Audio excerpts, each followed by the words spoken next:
Okay, it is football Sunday, and right now it is 2 something in the morning. I was peacefully sleeping when something just woke me up like, yo, get up. Something just doesn't feel right. And I don't know if I am a little bit nervous about the upcoming game with the Baltimore Ravens playing the Las Vegas Raiders, but something just don't feel right because I should not be up at this time of morning. But since I am up, I decided, you know what, let me clear some thoughts on my mind before I head out to the gym. And the one thought that has been on my mind has been the trades that I've seen for the Baltimore Ravens that they should make, especially with the upcoming matchup with the Raiders. A lot of people have speculated that the Ravens should make a trade for Devante Adams. Now, to me, I would be ecstatic for this move.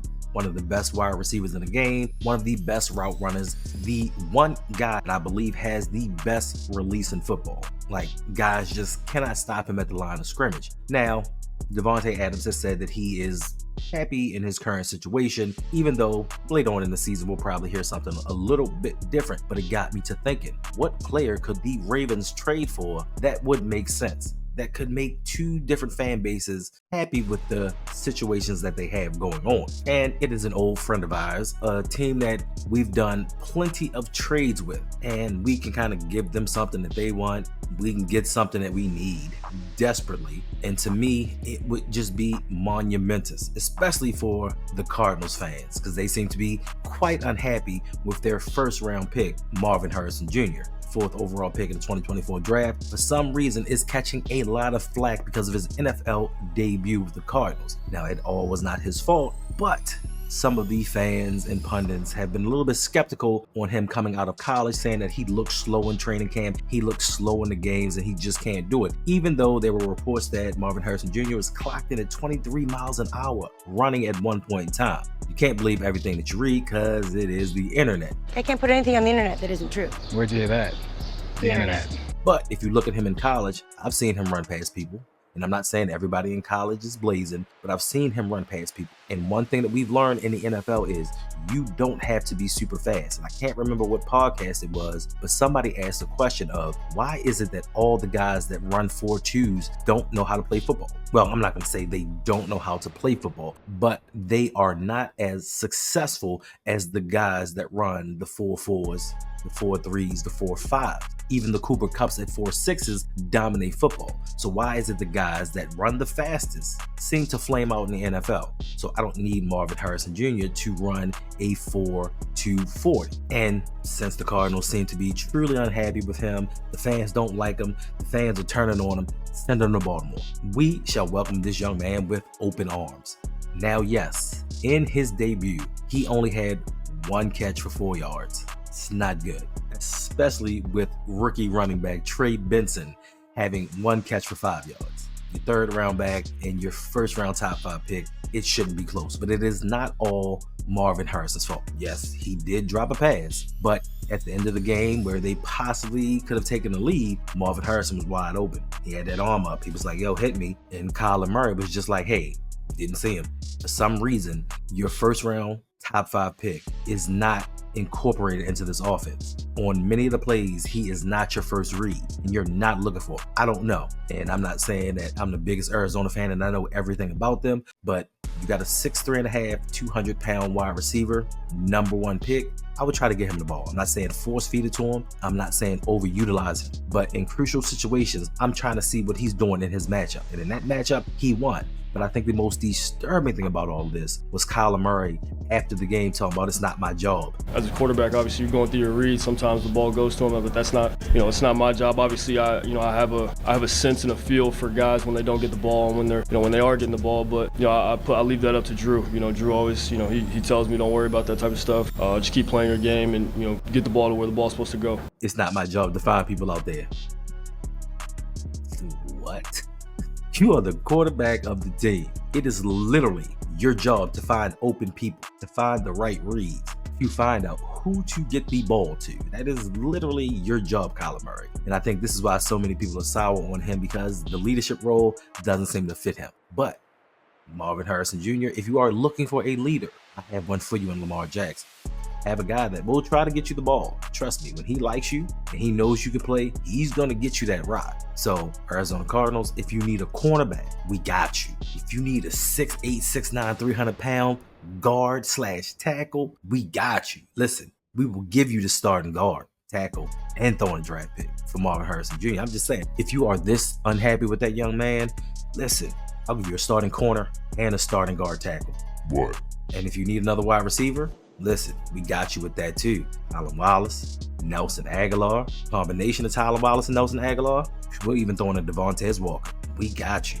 So after one training camp and one regular season game, Arizona, you're willing to give up on this young man? Listen, one man's trash is another man's treasure. So the Baltimore Ravens will take them because we need someone opposite of Zay to help Lamar grow into the quarterback that he is going to be. Understand that you don't always get a chance to utilize what you have, but come on, man. And I'm not trying to take anything away from Greg Dortch or the other kid, Michael, I can't remember his name right now. I think I have him on my fantasy team. I'm not trying to take anything away from those guys, but there is clearly a difference between those two and Marvin Harrison Jr. And if your quarterback doesn't see this and your fan base is so worried about it, let's make a deal. We're always here to trade. So even though I'm not a representative of the Baltimore Ravens delegation, listen, let's get this ball rolling. I'll start it off. Let's get to talking because I think that this is one of the moves that will help put the Ravens over the top. Now, I will take Devante Adams all day long, but you're telling me I can get a wide receiver who has the possibility to be a stud for a very long time. You're giving me a wide receiver that could help Lamar Jackson, a wide receiver that can grow with Lamar.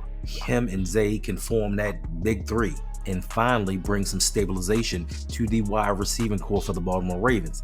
This to me just makes too much sense. We're bringing in talent, getting younger. Now this is of course an overreaction. Like we know they're not going to trade him, but wilder things have happened in the NFL. And to me, if you offer the right team, the right price at the right time, you can get anything done, especially a struggling franchise, especially if they don't think that they got what they thought they paid for. It's kind of like my first marriage. After a few years, my cousin came home and he saw my wife and he said, "Hey, that's not what you paid for." It's like time, appreciation, things happen. He was like, "Yo, that's not what you paid for. Time to upgrade and get a new model." Even though I did not. Well, I did technically, but I did not. We all can understand that draft mistakes happen. And if you are not satisfied with the product that you got, cut bait. And I'm not saying cut bait after one game, but there seem to have been questions once again inside of training camp during the off season. There have been questions about him as a player, and especially with him not doing the combine, him not running the 40, him going to the beat of his own drum. He is the son of a Hall of Famer. I'm sure that his father can help him get right and help him do whatever he needs to do. But like I said, you don't need to be the fastest to win in the NFL. But if you are a route runner, you can always get open. So Arizona Cardinals, give us a call. And not to be outdone, I just want to give some shout outs because today is a very good day for former Baltimore Ravens. A bunch of Ravens on other teams are being called up from the practice squad, so they're going to be on the active 53-man roster. So I just want to say kudos to them. First, let me shout out my mans up in Cleveland, James Prochet II. He is now back on the active roster. Watch out. I'm guaranteeing you today, the Cleveland Browns wide receiver is going to get 7 catches for 74 yards. I said it here first. He's replicating his best game ever, and he might get his first NFL touchdown outside of the preseason. Also being called up today is Tyler Beatty with the Denver Broncos, former 6th-round running back that we let go. He's had success with the Denver Broncos, but kudos for him for being back on an active roster. And this next guy, more importantly, he's been injured the last 2 seasons, but Tim Patrick is now on an active 53-man roster, and he, for all intents and purposes, is finally healthy. Tim Patrick has been called up by the Detroit Lions, so kudos to him. Hope he balls out, because that young man has been through a lot, and it is a tough road mentally and physically to get back into the NFL. So shout out to you. Once a Raven, always a Raven, except for when you play the Ravens. And last but not least, Old Man T. Tony Jefferson is being called up by the Los Angeles Chargers. Tony Jefferson retired from the NFL, got into coaching, and then decided to make a comeback. Felt like he had a little bit more to give. Of course, he went and got picked up by another Harbaugh out in Los Angeles, and he was balling out in the preseason. I'm not going to hold you, but today the Chargers are calling him up from the practice squad. Kudos to all the Baltimore Ravens. 10 hours until football. Make sure you enjoy the game, but make sure to check me out later tonight with Yolanda. I'm going to be a guest on her show. Y'all know what it is. Make sure you drop by, support her, support all of your Ravens content creators, give them that thumbs up, give them that like, hit that bell. And as for me, I would just like to say thank you, because we just breezed right past 4,600 over the last week. Now we are at 4,700 subscribers.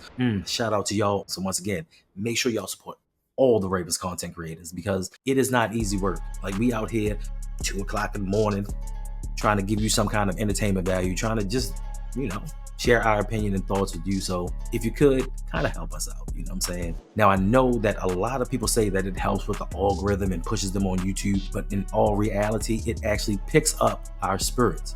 Like, it makes us motivated to do more, because to be quite honest, sometimes videos can take 7-8 hours to make. That's a work day.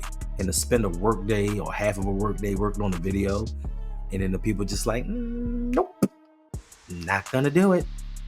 It's kind of hurtful, and it makes you not want to do it, and makes you unmotivated. And the more that you motivate us, the more content that you get. But this is enough of my rambling, because I'm tired, and when I get tired, I just keep talking. So tonight, don't forget, make sure to check out Ravens Talk with Yolanda, where I am going to be a guest on there. So until that time, until the Ravens go out here and blow out these Raiders, go Ravens.